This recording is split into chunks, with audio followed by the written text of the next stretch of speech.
हरे कृष्णा। आप सभी का स्वागत है आज के इस सत्र में। हम प्रार्थना से शुरू करेंगे। ओम अज्ञानतिमिरन्धस्य ज्ञानाञ्जनशलाकया चक्षुरुन्मीलितं येन तस्मै श्रीगुरवे नमः। श्रीचैतन्यमनोभीष्टं स्थापितं येन भूतले स्वयं रूपः कदा मह्यं ददाति स्वपदान्तिकं।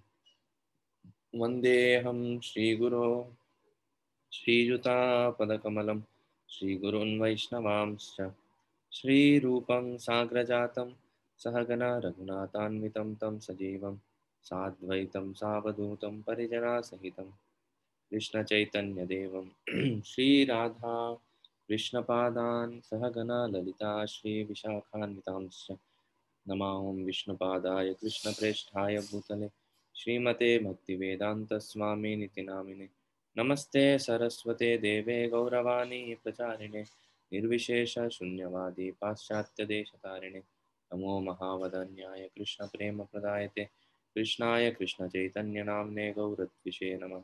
हे कृष्णा करुणा सिन्धो दीनबन्धो जगत्पते गोपेश गोपिकान्त राधाकान्त नमोऽस्तुते। तप्तकाञ्चन गौराङ्गी राधे वृन्दावनेश्वरी वृषभानुसुते देवी प्रणमामि हरिप्रिये। वाञ्छाकल्पतरुभ्यश्च कृपासिन्धुभ्येव च पतितानां पावनेभ्यो वैष्णवेभ्यो नमो नमः। जय श्री कृष्ण चैतन्य प्रभु नित्यानंद श्री अद्वैत गदाधार श्रीवासादि गौरभक्तवृंद। हरे कृष्णा कृष्ण कृष्णा हरे हरे हरे राम राम राम हरे हरे।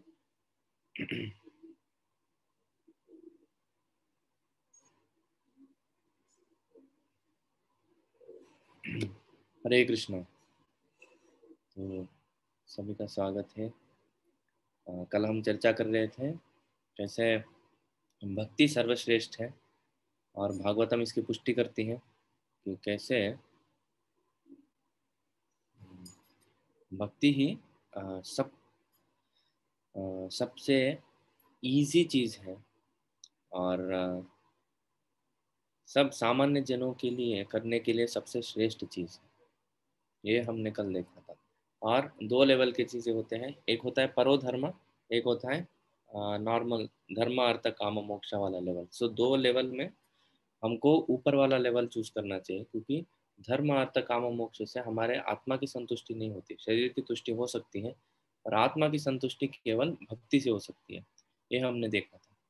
और हमने ये भी देखा था कि कैसे भक्ति वाला ट्रेन में बैठ के हम कृष्ण तक पहुंच सकते हैं, पर बीच में आने वाले स्टेशन कौन कौन से हैं आज हम देखने वाले हैं। तो ये जानना क्यों ज़रूरी है, क्योंकि जैसे जैसे हम आगे बढ़ेंगे हम सही रास्ते पे है या नहीं है ये हमको पता चलना चाहिए। तो अगर हम सही रास्ते पे नहीं है तो हम अपने आप को ठीक कर सकते हैं, और जैसे जैसे आगे बढ़ेंगे हमको और भी कॉन्फिडेंस आएगा कि हाँ मैं ठीक जा रहा हूँ। तो मैं स्क्रीन शेयर करता हूँ।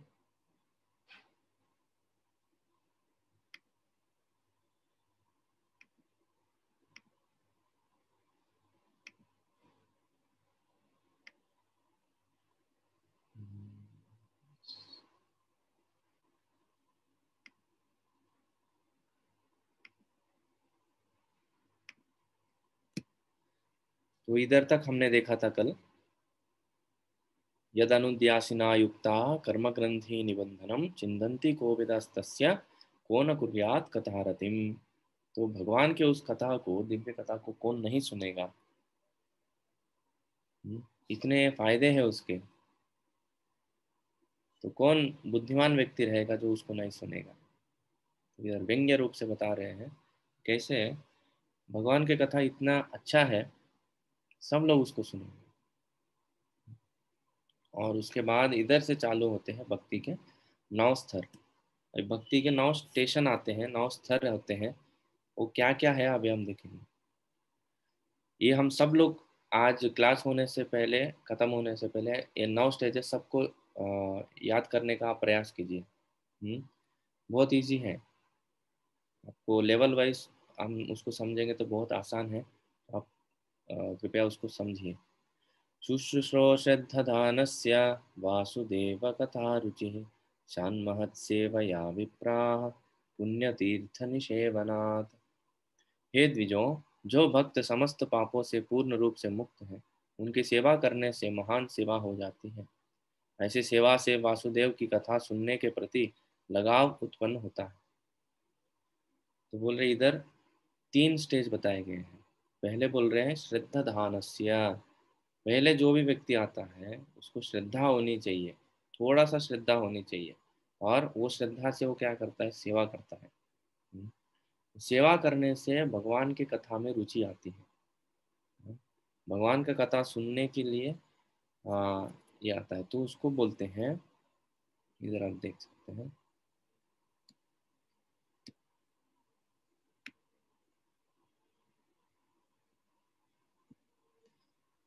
शुश्रूषा श्रद्धानस्य वासुदेव कथा रुचि।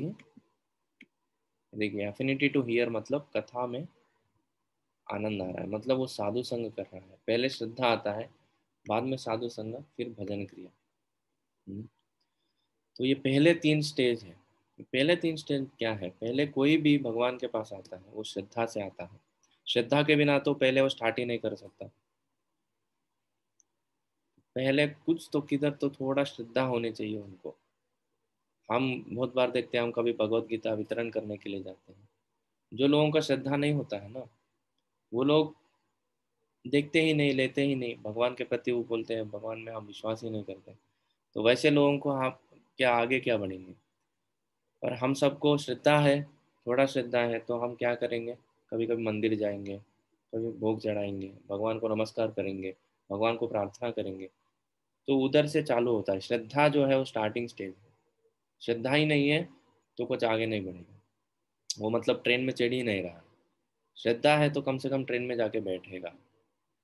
तो उसके बाद क्या होता है, साधु संग।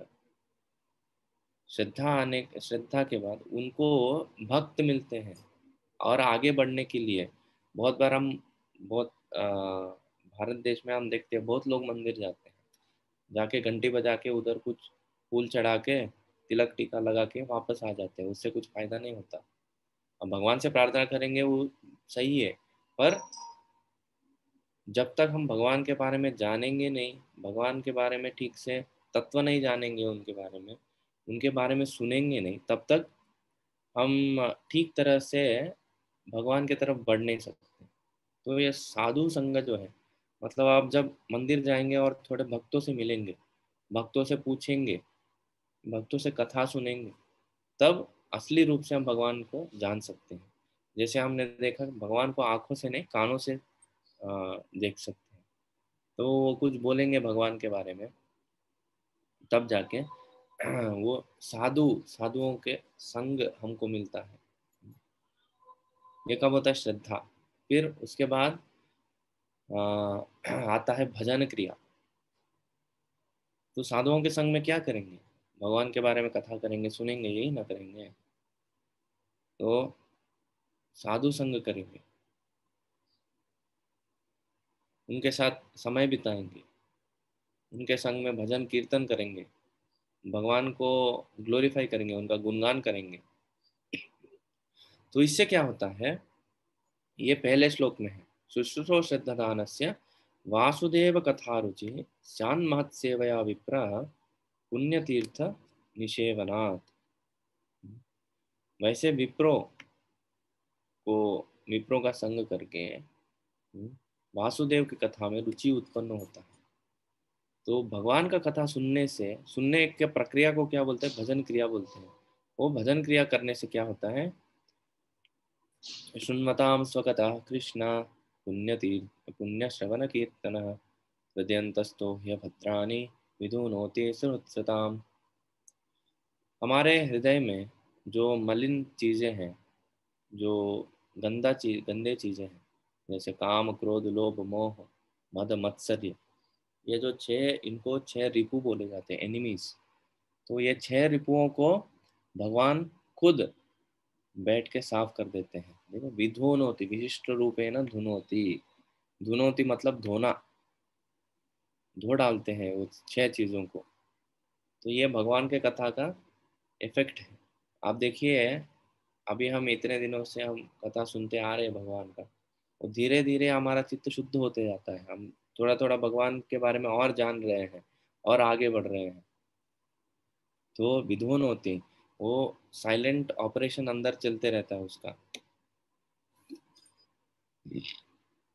तो अनर्थ निवृत्ति बोलते हैं। जब तक अनर्थ हमारे मन से जाते नहीं है तब तक हम भक्ति में स्टेबल नहीं हो सकते। बहुत लोगों को श्रद्धा होता है, बहुत लोग साधुओं का भजन में, साधुओं के संग में आते हैं, भजन भी करते हैं। पर क्या होता है, इधर ये जो स्टेज है, बहुत बहुत लोग इधर अटक जाते हैं, अनर्थ निवृत्ति में अटक जाते हैं। हमारे हृदय को साफ करने का प्रक्रिया जो है हम सीरियसली नहीं लेते हैं। उसके लिए क्या करना होता है, कंटिन्यूअसली भजन करना, कंटिन्यूअसली नाम जप करना रहता है।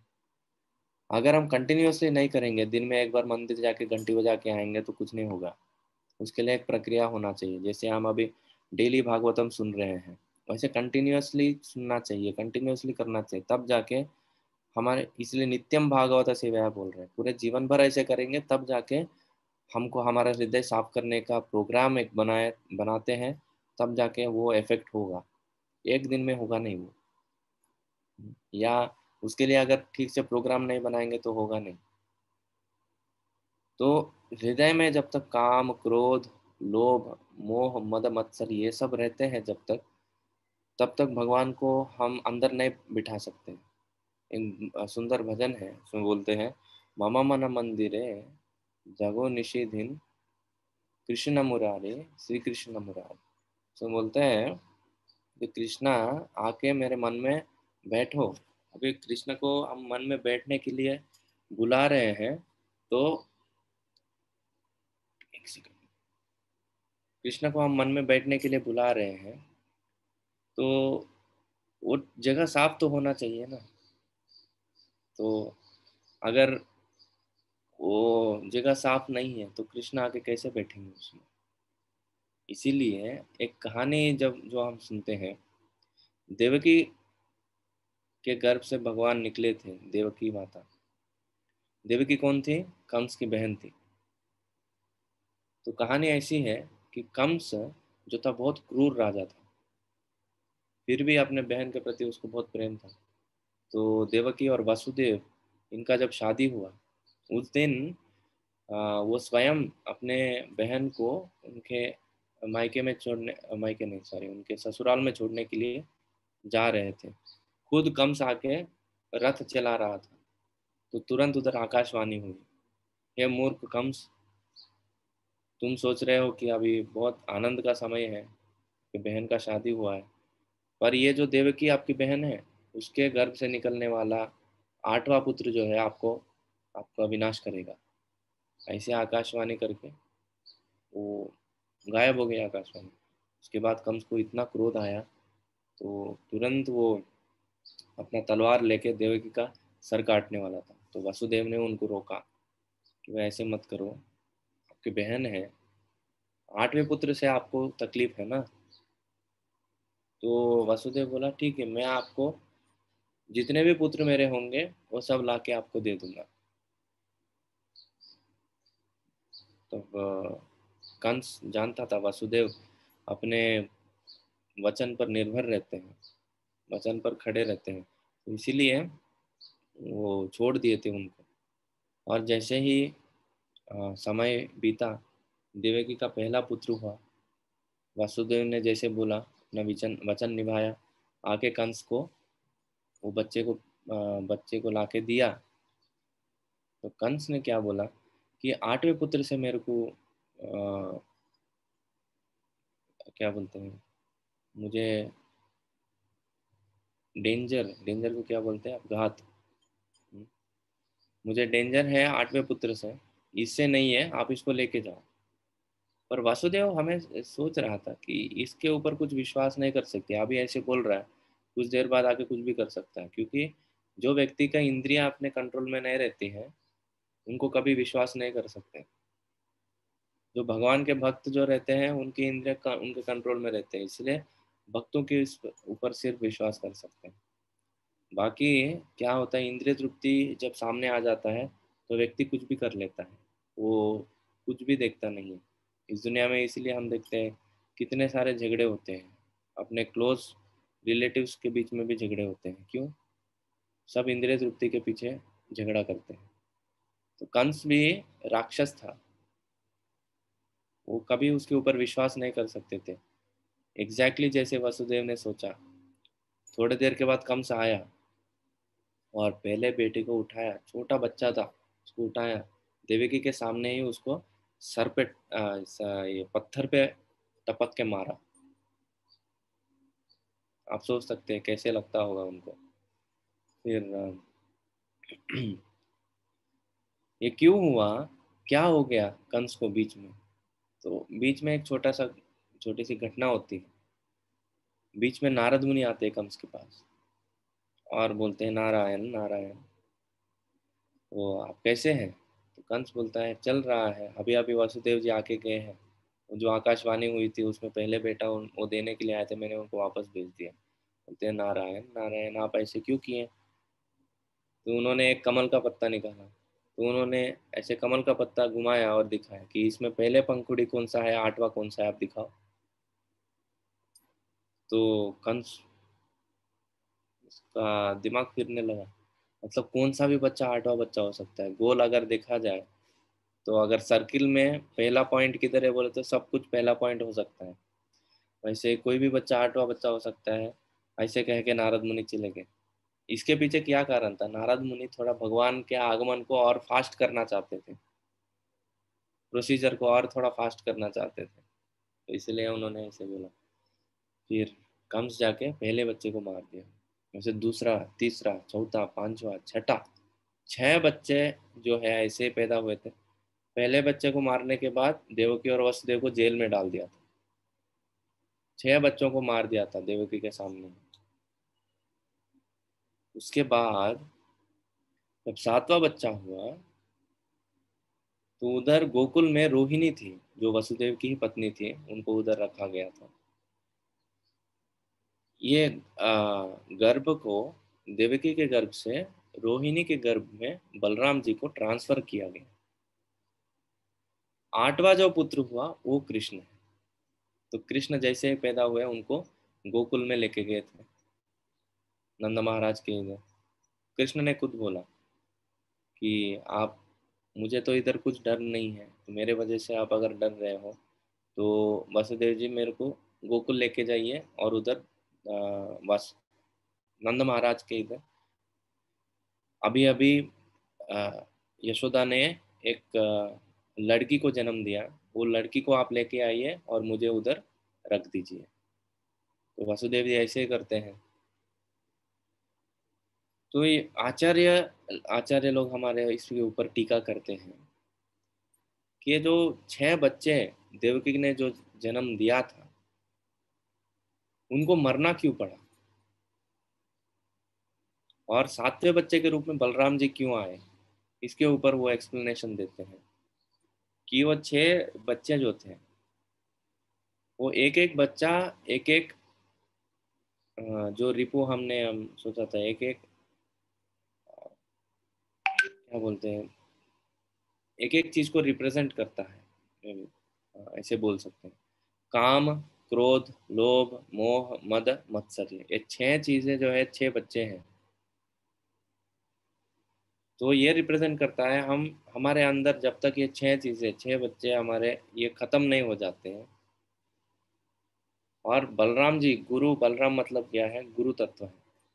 गुरु जी आके पहले वो स्थान को पवित्र करते हैं, या गुरु के माध्यम से ही हम कृष्ण तक पहुंच सकते हैं। पहले हमारे जीवन में गुरु नहीं आएंगे, बलराम जी नहीं आएंगे, तब तक हम कृष्ण तक पहुंच नहीं सकते। तो पहले हमारे जीवन में 6 रिपु जो है, 6 गंदे चीजें जो है वो हट जाना चाहिए, काम, क्रोध, लोभ, मोह, मद, मत्सर्य। और दूसरे चीज क्या है कि हमारे जीवन में गुरु जी आना चाहिए। गुरु जब आके वो प्लेस को सर्टिफाई करते हैं, तब जाके कृष्ण आते हैं। जब भी आप देखिए प्रेसिडेंट या प्राइम मिनिस्टर आते हैं, उससे पहले एक सिक्योरिटी टीम आती है और पूरे जगह को छानबीन करके कुछ बॉम्ब बॉम्ब नहीं है सब देख के तब जाके प्रेसिडेंट या प्राइम मिनिस्टर को बुलाते हैं। वैसे गुरु जी आके पहले उस स्थान को रेडी करते हैं, हमारे जीवन में हमको पात्रता देते हैं कृष्ण को क्या बोलते हैं, इनवाइट करने के लिए।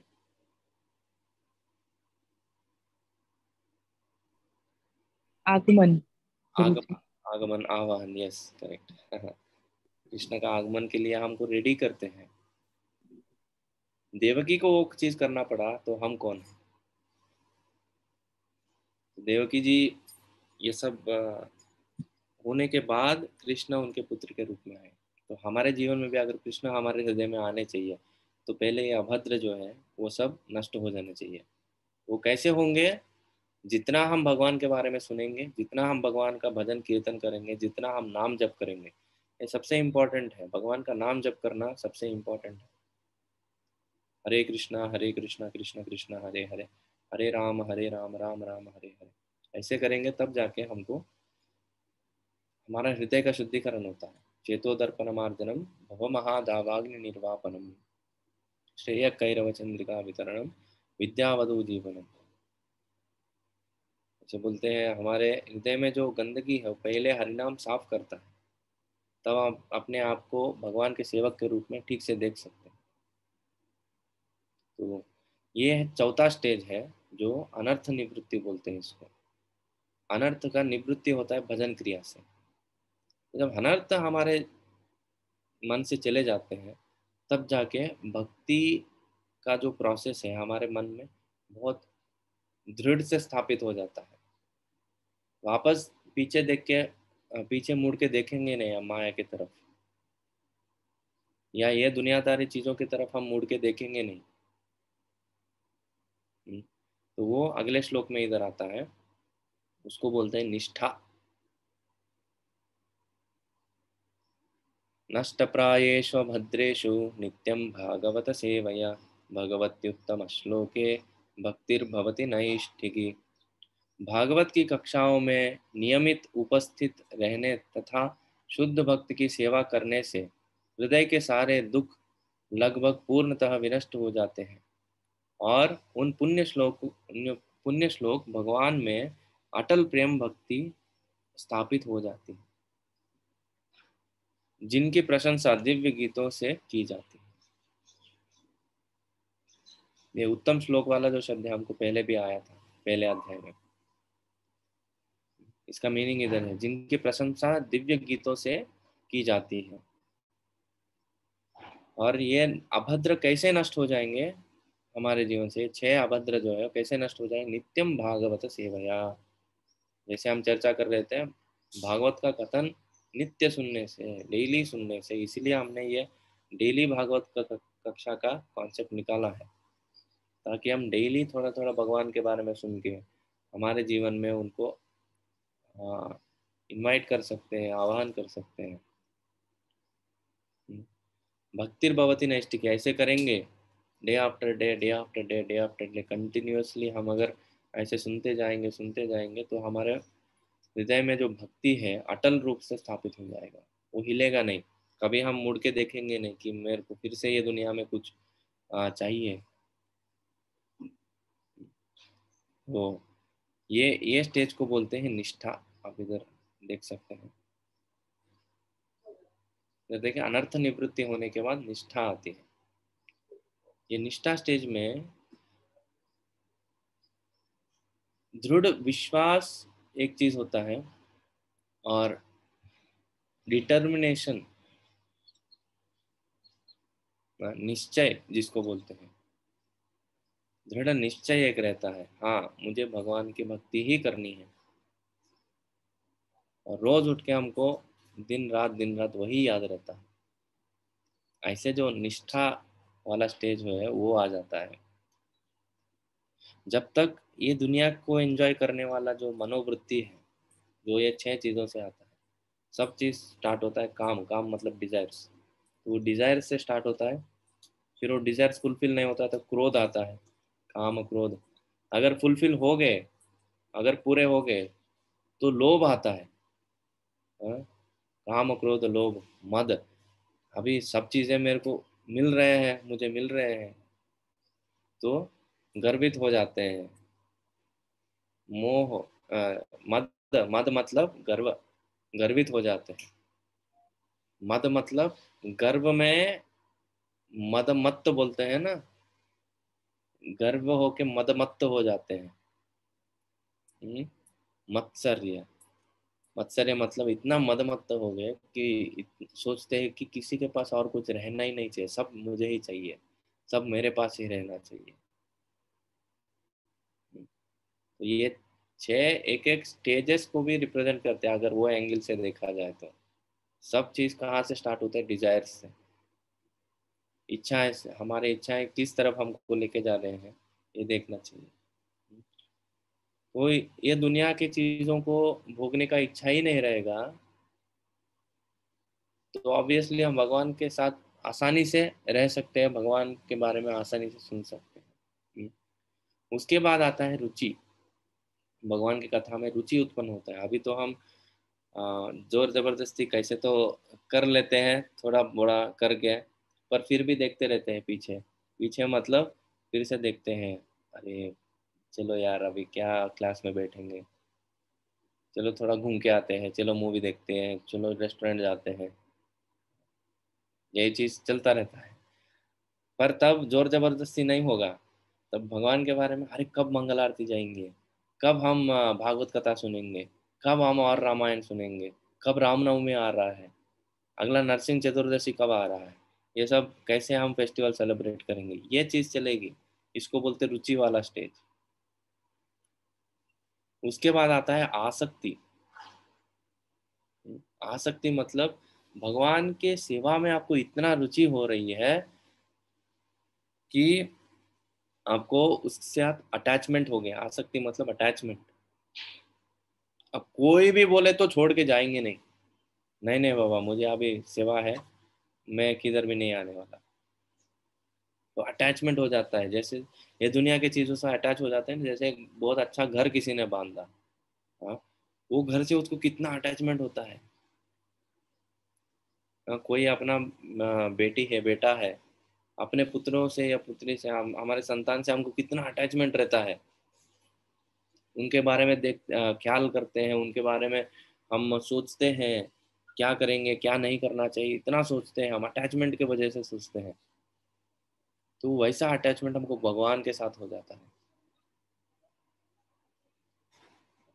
भगवान के बारे में सोचते हैं, आज कोई मार्केट में जाएंगे तो कोई फूल के दुकान को देखेंगे, अरे कृष्ण के लिए ये फूल बहुत अच्छा रहेगा, चलो लेके जाते हैं। तो हर समय दिमाग में वही चलते रहता है। उसके बाद आता है भाव। भाव मतलब आप इमोशंस एक्सचेंज करने लगेंगे, you will feel some emotions towards the Lord.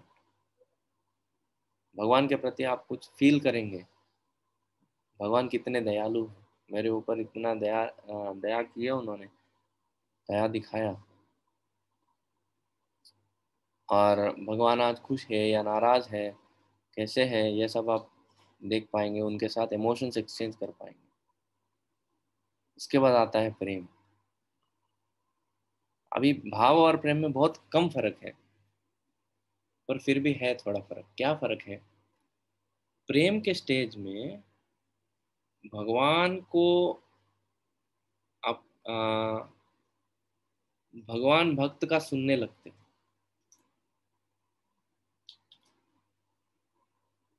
मतलब क्या है? जैसे देखिए यशोदा मई, यशोदा मई हालांकि भगवान के भक्त हैं, पर उनके माँ है। वो कभी कृष्ण को भगवान के रूप में नहीं देखते हैं, उनको हमेशा देखते हैं हरे कृष्ण किधर जा रहा है, उधर जा रहा है, इधर जा रहा है, नीचे गिरेगा चोट लगेगा। और उनको डांटते रहती है, उनको बोलते रहते, कृष्णा हे कान्हा तुम चोरी क्यों करते हो, सब लोग आप आपको चाहिए कि आपके पिताजी को बुरा नाम आए, हमारे घर में क्या माखन कम है, तो आप दूसरे के घरों में जाके चोरी कर रहे हैं। तो ऐसे डांटती रहती है कृष्ण को। आप सोचिए कौन भगवान का भक्त ऐसा रहेगा जो भगवान को डांट सके। तो ये होता है प्रेममय व्यवहार। भगवान के ऊपर आपको अधिकार आ जाता है अगर प्रेम में। हनुमान जी जब भगवान की सेवा करते हैं, भगवान राम की, राम जी बहुत बार हनुमान जी का सुनते हैं। हनुमान जी तो भगवान का हर समय सुनते हैं, वो तो ठीक है, और हनुमान जी का भगवान बहुत बार सुन लेते हैं कि ऐसे नहीं करना चाहिए, वैसे करना चाहिए। हर जो प्रेमी भक्त है भगवान का, भगवान उनके अधीन हो जाते हैं। भाव के स्टेज में इधर भगवान उनके अधीन नहीं होते, उधर भगवान उनसे रेसिप्रोकेट करते हैं, भगवान आदान प्रदान करते हैं वो भक्त से। पर प्रेम के स्तर पे भगवान साधवो हृदय मह्यम साधूनाम हृदय तो मदन्यते न जानन्ति नाहं तेभ्यो मनागम्य। भक्त मेरे हृदय में है, मैं भक्तों के हृदय में हूँ। मैं भक्तों के अलावा किसी को नहीं जानता, भक्त मेरे अलावा किसी को नहीं जानता। ये स्टेज है। तो आप देखिए, श्रद्धा से हमने चालू किया था, कैसे कैसे प्रोसेस बढ़ बढ़ के हम प्रेम तक आए। तो अभी हम कहाँ हैं? अभी हम तीसरे स्टेज पे हैं, भजन क्रिया। हरे कृष्णा गुरु जी। हरे कृष्णा। ये फोर्थ वाला समझाओ ना, जो आपने बोला ना, एक तो श्रद्धा, साधु संग, भजन क्रिया, और ये फोर्थ वाला अनर्थ निवृत्ति, जो हम देवकी का अनंत- कहानी सुने थे, हाँ। जैसे वो 6 अनर्थ है हमारे हृदय में, काम, अन, क्रोध, लोभ, एक मोह, मद, मत्सर्य। मत्स्य। मत्सर्य, मत्सर्य मतलब ईर्षा। ईर्षा, ओके, ईर्षा। तो ये प्रोग्रेशन में है, पहले हमारे जीवन में काम वासना रहती है, उसके बाद अगर वो पूरी नहीं हुई वो काम वासना तो हमको क्रोध आता है, अगर पूरी हो गई तो लोभ आता है, और चाहिए मुझे। तो जब आदमी बहुत पाने लगता है ना, जैसे कोई बिजनेसमैन है, तो अगर वो बहुत अच्छे से बिजनेस उसका चल रहा है, बहुत अच्छे से दुनिया में उसका चल रहा है, तो उसको गर्व आ जाएगा, आया मैं कितना अच्छा हूँ, मैं कितना ग्रेट हूँ। इसको बोलते हैं मद। अच्छा। हाँ, सॉरी, हाँ, मद ईर्षा। नहीं, काम, क्रोध, लोभ, मोह, मोह। बोलते हैं मोह। मोह मतलब वो सोच रहा है वो ग्रेट नहीं है, फिर भी वो सोच रहा है कि वो ग्रेट है। हाँ, मोह। फिर मद हो जाता है, वो सोच सोच के उसको ऐसा लगता है मेरे से बड़ा और कोई भी नहीं है दुनिया में।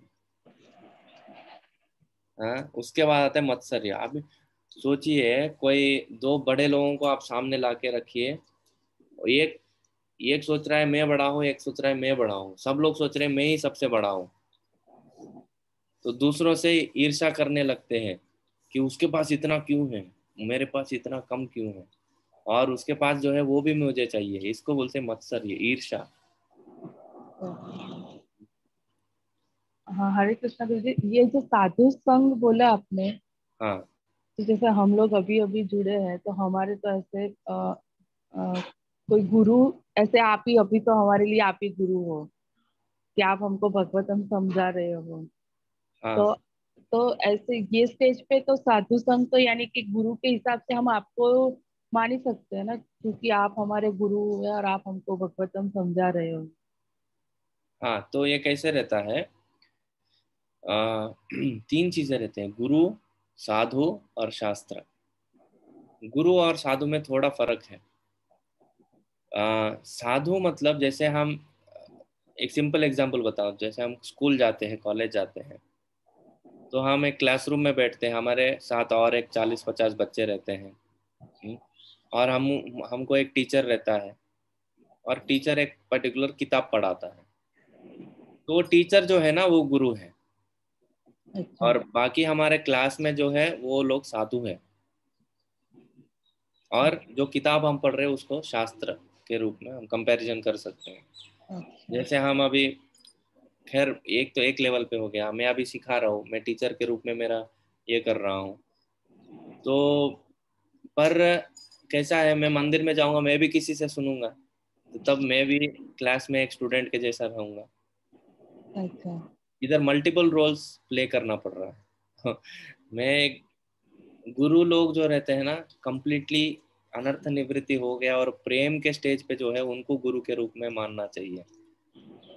अच्छा। और साधु कैसे रहते हैं, कभी कभी हमारे सीनियर्स रहते हैं, जो हम क्लास में भी देखते हैं, कोई कुछ एडवांस, जैसे हम सेकंड स्टैंडर्ड में है, थर्ड स्टैंडर्ड, फोर्थ स्टैंडर्ड लोग भी रहते हैं, तो फोर्थ स्टैंडर्ड वाला भी हमारे कुछ डाउट्स क्लियर कर सकते हैं, कभी कभी वो भी हमको सिखाते हैं। करेक्ट। तो हम वैसे हैं, आप कंसिडर कर सकते हो मैं फोर्थ स्टैंडर्ड स्टूडेंट हूँ जो आपको फर्स्ट स्टैंडर्ड का सिलेबस सिखा रहा हूँ वैसे। अच्छा। पर अच्छा। मैं भी मेरे गुरु महाराज से मैं सीखा हूँ, और वो गुरु है या गुरुजन है, उनसे हम सीख के हम आपको बता रहे हैं वैसे। जी गुरु जी। तो अभी हम ये स्टेज पे है, भजन क्रिया जो हमारा चल रहा है, ये आप साधुओं के संग में, आप इधर जितने भी लोग बैठे हैं वो सब साधु हैं। साधु मतलब क्या है, भगवान के भक्ति करने की जिनको इच्छा है और वो प्रक्रिया में लग गए हैं, उनको साधु बोलते हैं। मेल फीमेल उसमें कुछ रहता नहीं है। हम्म, तो जेंडर के हिसाब से इसको नहीं देखना चाहिए। जो भी भगवान के भजन वाले प्रक्रिया में लग गए उनको साधु बोलते हैं। तो भजन क्रिया हमारा अभी चल रहा है साधु संग में। इससे क्या होता है, हमारे हृदय में जो अनर्थ है वो सब नष्ट हो जाएंगे। तो धीरे धीरे हम प्रेम के स्तर तक बढ़ेंगे।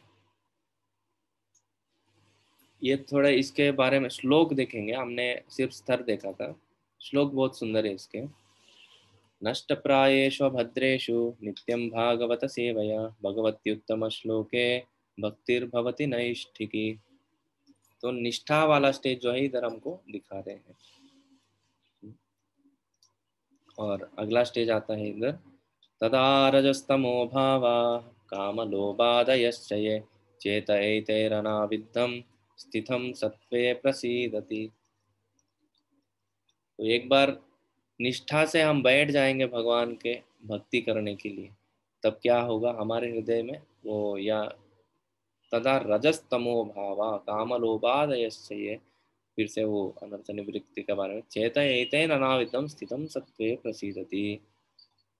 तो मन जो है बहुत शांत हो जाएगा और सत्व गुण में बैठ जाएगा।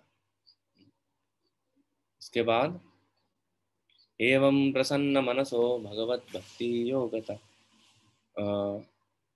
भगवत भक्ति योगतः भगवत तत्व विज्ञानम मुक्त संगस्य जायते। तो भगवान के बारे में और विज्ञान जो रियलाइजेशन आएगा, तो ये भाव वाला स्टेज प्रसन्न मन से करेंगे। तो इसके बाद विद्यते हृदय ग्रंथि छिद्यन्ते सर्व संशयाः क्षीणतचास्य कर्माणि दृष्ट एवात्मनीश्वरे। तब अपने आप को ठीक तरह से हम देख पाएंगे भगवान के सेवक के रूप में। ये दुनिया में हमको बहुत सारे उपाधि रहते हैं। हम जैसे मैं अभी एक बेटा हूँ मेरे पिताजी के लिए, और एक घर का एक सदस्य हूँ। मंदिर जाऊँगा तो उधर एक भक्त हूँ। कॉलेज जाऊँगा तो मैं एक स्टूडेंट हूँ। और ऑफिस जाऊँगा तो मैं एक क्या बोलते कारीगर हूँ। वैसे हमको ना बहुत सारे उपाधि रहते हैं। जैसे कोई माता है, मतलब कोई स्त्री है, तो उनके लिए वो अपने बच्चों के लिए माँ है, अपने पति के लिए पत्नी है, और अपने पड़ोसी के लिए एक पड़ोसन है। वैसे हमारे जीवन में बहुत सारे उपाधि रहते हैं, हम उपाधि बदलते रहते हैं। पर हमारे सबसे बेसिक उपाधि क्या है, कि हम भगवान के दास हैं। कृष्णेर नित्यदास जीवेर स्वरूप होए कृष्णेर नित्यदास। हमारे सबसे बेसिक उपाधि जो है वो भगवान के दास के रूप में है। उसके ऊपर सब खड़ा है। ये सारे उपाधि बदलते रहते हैं। सोचिए, ये जन्म में मैंने भारत देश में जन्म लिया, अगले जन्म में अगर मैं पाकिस्तान में जन्म लेता तो उधर मैं पाकिस्तान माता की जय बोलूंगा। अभी भारत माता की जय बोल रहा हूँ, बराबर है ना। उसके बाद के जन्म में अगर मैं अमेरिका में जन्म लूंगा तो वो बोलता है जय अमेरिका बोलूंगा मैं।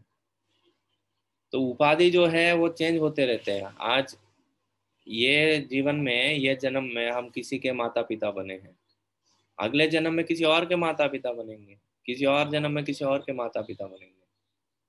तो हमारे उपाधि जो है वो चेंज हो रहा है। ये बच्चे के माता पिता से दूसरे बच्चे के माता पिता, अगले जन्म में हम ये क्या बोलते हैं, प्रोफेसर बन सकते हैं। ये जन्म में हम अगर कारीगर है, किधर काम कर रहे हैं।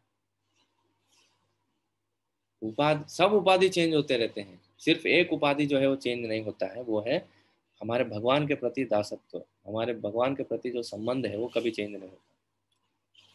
तो इसीलिए भगवान बोलते हैं, या भागवतम इधर बोलता है कि अपने उपाधि जो चेंज होने वाले सब उपाधि है ना, उसको पकड़ के मत बैठिए, उससे कुछ मिलने नहीं वाला है हमको। जो परमानेंट है भगवान, जो शाश्वत है, शाश्वत चीजों को पकड़ के रखेंगे तो हमको जीवन में कभी तकलीफ नहीं होगा। अशाश्वत चीजों को पकड़ के रखेंगे बहुत तकलीफ होगा। सोचिए मैं इधर बैठा हूँ, तुरंत कोई आके मेरे को बोलता है उधर बैठो, नहीं जैसे ही बैठ गया उधर बैठो, फिर से बैठ गया उधर बैठो। अरे भाई कितने बार बोलोगे चेंज करने को, एक जगह बोलो मैं उधर बैठ जाऊंगा, ऐसे बोलेंगे कि नहीं। तो चेंज जो है, बार बार बार बार चेंज करना बोले तो बहुत तकलीफ होता है। अशाश्वत जो पोजीशन है बहुत तकलीफ देने वाला पोजीशन है। जब आदमी मर जाता है तो उसको बहुत तकलीफ होता है। वो ये जीवन में जितना भी उसने कमाया, जो भी उसके लोग हैं, वो सबको छोड़ के जा रहा है वो। बहुत तकलीफ वाली चीज है। उसको पता भी नहीं वो कहाँ जा रहा है। मरने वाले आदमी को पता भी नहीं रहता कहाँ जाने वाला, अगर वो भक्त नहीं है तो। भक्त है तो उसको पता है, या तो कृष्ण के पास जा रहा हूँ, नहीं तो कृष्ण देख लेंगे किधर जा रहा हूँ, उसको कम से कम उतना तो पता है। बाकी लोग जो मरते हैं दुनिया में, वो ऐसे मरते हैं, 40,000 बिच्छू एक बार काटेंगे तो कितना पेन होता है वैसे होता है। ये शास्त्रों में लिखा है। इतना तकलीफ होता है एक व्यक्ति को जब मरते वक्त, हम वर्णन नहीं कर सकते उसका। तो उपाधि चेंज करना, एक जीवन, हर जन्म में नया शरीर लेना जो है बहुत तकलीफ वाला प्रोसेस है। तो इसलिए शाश्वत चीज़ों को पकड़ के रखेंगे तो कभी हमको तकलीफ नहीं होगा। भगवान के नाम शाश्वत है, भगवान का धाम शाश्वत है, भगवान का शरीर, भगवान का रूप जो है वो शाश्वत है, भगवान का कथा शाश्वत है। भगवान के संबंध में जो भी चीज़ें हैं शाश्वत, उसको हम पकड़ के रखेंगे, उसको हम अभ्यास करेंगे, हमारे जीवन में हमेशा आनंद। इसीलिए प्रभुपाद एक हमेशा स्टेटमेंट बोलते थे, प्रभुपाद जी बोलते हैं कि chant Hare Krishna and be happy, that's all. आपको कुछ नहीं करना है जीवन में, आप भगवान का नाम जप कीजिए, हरे कृष्णा कृष्ण कृष्ण हरे हरे, हरे राम राम राम हरे हरे। भगवान का नाम जप कीजिए और खुश रहिए, और कुछ भी नहीं चाहिए, बस भगवान देख लेंगे। हम अपने हम भगवान के काम में, भगवान अपने, हम भगवान के नाम में, भगवान अपने काम में, हम अपने काम में, भगवान अपने धाम में। हम अपने काम में रहेंगे तो भगवान अपने धाम में रहेंगे, कुछ देखेंगे नहीं। और हम भगवान के नाम में लगेंगे तो भगवान अपना काम कर देंगे। तो एनीवे, आज के लिए हमने ये देखा कि भक्ति के 9 स्तर क्या क्या होते हैं, ये, और कैसे कैसे हम आगे बढ़ना चाहिए। सबसे इम्पोर्टेंट स्टेज जो है भजन क्रिया और अनर्थ निवृत्ति। बहुत लोग इधर अटक जाते हैं, ये सीरियसली नहीं लेते। वो स्टेज को सीरियसली लेना मतलब भागवत को ठीक से सुनना, भागवत, नित्यम भागवत सेवया करना। तो वो स्टेज को हम सीरियसली लेंगे तो आगे और बढ़ पाएंगे, नहीं तो ये दुनिया में ही हम फंस जाएंगे, ये दुनिया में ही रह जाएंगे। ये दुनिया तो फिर रह जाएंगे तो वो चक्कर तो अनंत है। पुनरपि जननम पुनरपि मरणम पुनरपि जनने जठरे शयनम यह संसारे बहुदुस्तारे कृपया पारे पाहि मुरारे। वो तो अनंत चक्कर है, तो उसमें कुछ करने वाला ज़्यादा चीज़ है नहीं। तो आज के लिए हम इधर विराम देंगे, फिर कल हम देखेंगे। ओके, किसी को कुछ प्रश्न है? हरे कृष्णा प्रभु जी। जय माता जी। आपने कहा था कि यशोदा मैया की कोख से पुत्री ने जन्म लिया, फिर वो एक्सचेंज हो गई, तो वो सुभद्रा जी थी क्या? हाँ हाँ, सुभद्रा जी, राइट। जी प्रभु जी। और आज आप कुछ रुक्मणी देवी की कथा कहने वाले थे कि भगवान उनको अपहरण करके ले गए। करेक्ट करेक्ट, एक्चुअली मैं कल ही बता दिया था, बट थोड़ा मैं बताऊंगा सेम। भाई रुक्मिणी जी भगवान को, भगवान के बारे में सुन के उनके प्रति प्रेम उत्पन्न किया उन्होंने, या उनको उनके प्रति प्रेम आ गया। उन्होंने सुना भगवान के बारे में नारद मुनि से, और उनके जितने भी महल में लोग थे उन सबसे उन्होंने सुना भगवान के बारे में, और उनके प्रति प्रेम करने लगे। उन्होंने क्या किया, फिर एक ब्राह्मण को बुला के उन्होंने एक चिट्ठी लिखा भगवान को कि आके आप मुझसे शादी कीजिए। तब तक रुक्मिणी के जो बड़े भाई थे, रुक्मी उनका नाम था, तो वो रुक्मी जो थे वो शिशुपाल के बहुत अच्छे दोस्त थे। शिशुपाल के साथ रुक्मिणी का शादी करने का फिक्स कर दिया। रुक्मिणी को और टेंशन आ गया क्या करना चाहिए, तब उन्होंने चिट्ठी लिखा था। चिट्ठी लिख के भगवान को भेज दिया। भगवान आना था उनको, कृष्ण को आना था, आके उनको लेके जाना था, आ ही नहीं रहे। शादी का दिन आ गया, शादी का टाइम आ गया। तो शादी के दिन जो लड़की जो रहती है वो जाती है गौरी के मंदिर में या दुर्गा जी के मंदिर में, उधर जाके वो प्रार्थना करके वापस आती है। तो वैसे रुक्मिणी जी गई थी और वो प्रार्थना के लिए गए, वो भोग अर्पण कर दिया और वापस आ गए। आ रहे थे तब उधर कृष्ण आके उनको लेके गए। जी प्रभु जी। हरे कृष्ण, दंडवत प्रभु जी।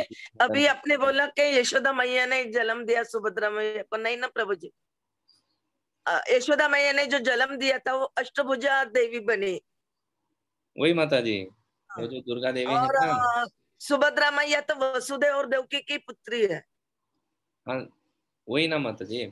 एक्चुअली आ, जो दुर्गा देवी अष्टभुजा वाले रूप जो उन्होंने धारण करके कंस को उन्होंने वार्निंग दिया था ना, और हाँ वो गायब हो गई उधर से। हाँ।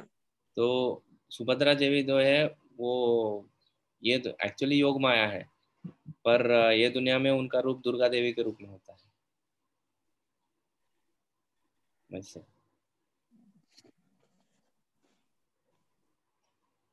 हरे कृष्णा गुरु जी। सुभद्रा देवी अलग नहीं, वो अलग है ना प्रभु जी? हाँ, एक बार मैं फिर से सुभद्रा कंफर्म देवी करता तो हूँ। वसुदेव देवकी की पुत्री है। मैं एक बार फिर से कंफर्म करता हूँ माता जी, जितना मुझे पता है वैसा है, बट एक बार कंफर्म करके कल हम इसके बारे में एक बार चर्चा। मैंने जो सुना है ना प्रभु जी, तो देवकी और वसुदेव की पुत्री ये सुभद्रा है। और यशोदा मैया ने जो पुत्री को जन्म दिया वो योग माया थी। वो ही अष्टभुजा देवी बन के आकाश में प्रकट हो गई। ठीक है माता जी, मैं कंफर्म करके आपको बताता हूँ। हरे yesterday I was in another class. वहाँ पे प्रभु जी ने बोला था कि in the spiritual world she is Subhadra, in the material world she is Bhadra. Yes That was my takeaway yesterday. So I just thought I'll just share this. Yes yes, thank you.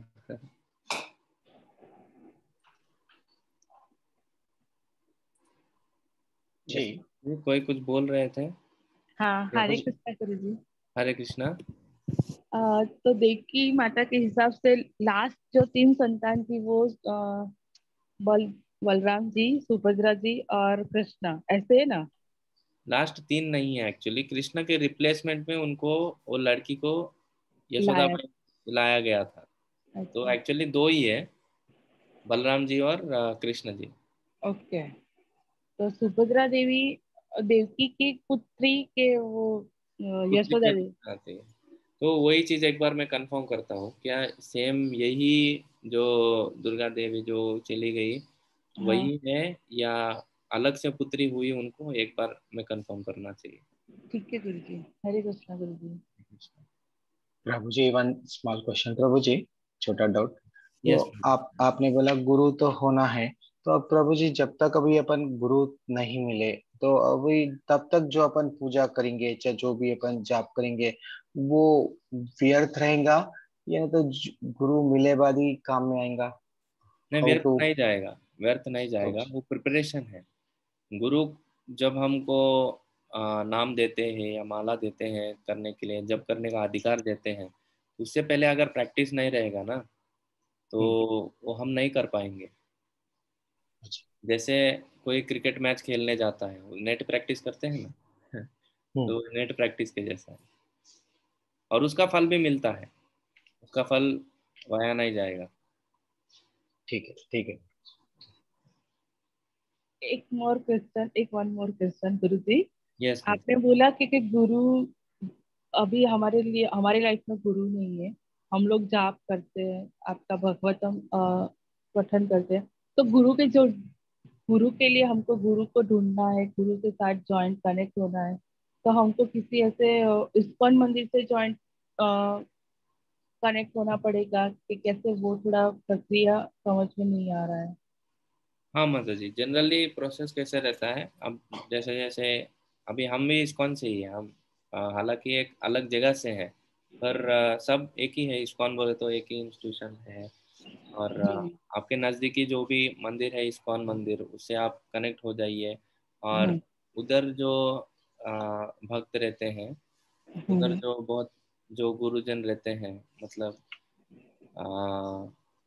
कैसे बोला, एक structure है, मतलब बहुत सारे। Counselling system, हाँ। Disciplic counselling succession अलग प्रभु system जी, join करना डिसिप्लिक। पड़ता है। हाँ, अलग अलग मंदिर में एक अलग अलग सिस्टम रहता है। जैसे पुणे के मंदिर में काउंसलर सिस्टम रहता है। तो हल जरूरी नहीं है हर मंदिर में काउंसलर सिस्टम हो। जो भी सिस्टम उधर रहता है, उधर कनेक्ट होना हो हो जाने का, फिर उधर से आपको गुरुजी से जो है पहचान हो जाएगा। तो फर्क तो नहीं पड़ेगा ना ऐसे थोड़ा, ऐसे कि भाई ये गुरु जी कुछ और बोल रहे हैं तो फिर कैसे करना है? नहीं, सब सब एक ही चीज बोलते हैं, कोई कुछ अलग नहीं बोलेगा। किसी ऐसे, अभी हम लोग जो भागवतम सुन रहे हैं वो प्रभु सीतापाद जी की सुन रहे हैं और वेद व्यास जी की सुन रहे हैं ना। करेक्ट। हाँ, तो फिर वहां पे वही सेम ही समझाएंगे ना कि जब ऐसे कुछ नहीं, वो लोग भी वही बोलेंगे ना ऐसे सेम थोड़ा। सेम पूरे इस्कॉन में आप जिधर भी जाइए, सेम हाँ। चीजें फॉलो की जाती हैं। ओके गुरु जी। इतना तक कि हमारे सब मंदिरों में मंगल आरती का टाइम भी फिक्स है, 4:30 बजे सब मंदिर में मंगल आरती होती है। अच्छा, ऑल इंडिया में? ऑल ऑल ओवर वर्ल्ड में। All all over over world. World. Okay गुरु इतना जी। डिटेल तक सब चीज सेम रहते हैं। अच्छा गुरु जी, खूब खूब हरे धन्यवाद कृष्ण। गुरु जी। Thank you. हरे कृष्ण प्रभु जी। हरे कृष्णा। धन्यवाद, प्रणाम। धन्यवाद। प्रभु जी, जो हमें दीक्षा मिलती है वो कोई एज लिमिट होता है, या फिर अगर हम 16 माला कर रहे हैं, 4 नियमों का पालन कर रहे हैं, तो हमें वो दीक्षा मिल जाती है?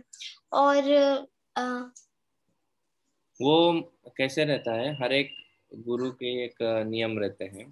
जैसे कुछ गुरुजन बोलते हैं 1 साल मिनिमम 16 माला करना चाहिए, और 1 साल से कंठी माला रहनी चाहिए, और अच्छे से 4 नियमों का पालन करना चाहिए, तब वो एलिजिबिलिटी फैक्टर है।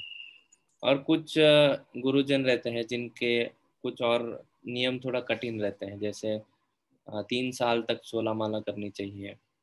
वैसे एक मैंने बोला नेट प्रैक्टिस प्रैक्टिस पीरियड जो है थोड़ा लंबा रहता है।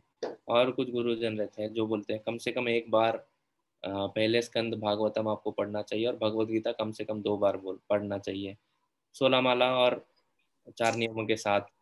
वैसे तो एज लिमिट क्या होता है प्रभु जी? एज लिमिट वैसे तो मिनिमम एक पर्टिकुलर एज आना चाहिए, 18 ईयर्स आएगा तो बहुत अच्छा रहेगा। वैसे तो कुछ एज लिमिट नहीं है, बट बहुत छोटे बच्चों को भी नहीं दिया जाता है, क्योंकि वो थोड़ा मैच्योरिटी चाहिए उसके लिए। अगर हम ले लें दीक्षा और बाद में नहीं कर पाए तो अच्छा नहीं रहेगा वो। तो इसीलिए कम से कम एक पर्टिकुलर एज आने के बाद देते हैं। हरिबोल प्रभु जी। अभी ओके मैं प्रभु जी, जिस धन्यवाद, ग्रुप में प्रणाम। हूँ ना हरे प्रभु, कृष्ण। अरे। हरे कृष्णा दंडोत प्रभु जी। हाँ अभी मेरे बेटे को 23 साल हो गए प्रभु जी, लेकिन अभी तक दीक्षा नहीं मिली। ये ना मैनेजमेंट पे भी डिपेंड रहता है, हाँ, वो तो ठीक है। काउंसिलिंग ग्रुप और मैनेजमेंट। मैनेजमेंट अलग जो अलग मंदिर का अलग मैनेजमेंट अलग यदि सिस्टम होता है। मैनेजमेंट यदि देगा तो ही होगा। और अभी तो उसमें टीडीएस भी निकला है अभी, ये उसके भी एग्जाम पास करनी पड़ती है, हाँ माता जी, उसके वही बगैर बोल नहीं रहा हूँ मैं। देते हैं। वो अलग अलग मंदिर का अलग अलग सिस्टम रहता है, आप जिस मंदिर में हैं, शायद वो सिस्टम है। नहीं, यही नहीं, ऐसा नहीं, बॉम्बे, पूना, नागपुर, ये तीनों का एक ही है। हाँ, बट और भी जगह है ना, जैसे हैदराबाद है, हाँ। जैसे और भी जगह है जिधर। इतना इतना नहीं होगा कितना कठिन, लेकिन यहाँ पे थोड़ा कठिन है, पुणे, बॉम्बे में। हाँ, ठीक है, ये सब चीज़ें तो चलती रहेंगी, कोई प्रॉब्लम नहीं। आपको थोड़े और दिन आप कनेक्ट होंगे तो आपको खुद समझ जाएगा। सबसे इम्पोर्टेंट है कि हम चैंटिंग करें रेगुलरली भक्ति में और लग जाए और शुद्ध भाव से करें। हाँ, हम भगवान के भक्ति में लग जाए और आगे बढ़ने का जो प्रक्रिया है उसको रोके ना। तो कृष्णा ही दिन में उनको थोड़ा थोड़ा दे। आगे, दिन में थोड़ा थोड़ा आगे हमको जाना चाहिए, हमको ध्यान में रखना चाहिए। ओके। हरे कृष्णा प्रभु जी। हरे कृष्णा। प्रभु जी आपके गुरु कौन है? और जैसे अभी मैं 10 इयर्स की हूँ और मुझे दीक्षा लेना है तो मुझे क्या क्या करना पड़ेगा? आपको पहले थोड़ा और बड़ा होना चाहिए। थोड़ा आप और बड़े हो जाएंगे तो आपको खुद समझ जाएगा क्या करना चाहिए। प्रभु जी मैं 7th क्लास में हूँ। हाँ वही ना, तो आप 7th क्लास मतलब आपको अभी 10-11 ईयर्स रहेंगे या हाँ प्रभु जी। सो और थोड़ा आप बड़ा हो जाइए, थोड़ा और 16-17 साल तक आ जाइए, देन आपको समझ में आ जाएगा। प्रभु जी कुछ जानकारी दीजिए ताकि मैं अभी से प्रैक्टिस शुरू कर दूं। अब बस जप कीजिए, 16 माला डेली जप कीजिए और कुछ नहीं। प्रभु जी वो करते ही हैं। हाँ बस उतना ही करना है और कुछ नहीं करना है। और प्रभु जी आपके गुरु कौन है? हमारे भक्तचार्य स्वामी गुरु महाराज। थैंक यू प्रभु जी। हरे कृष्णा। कृष्णा। या तो अभी हाँ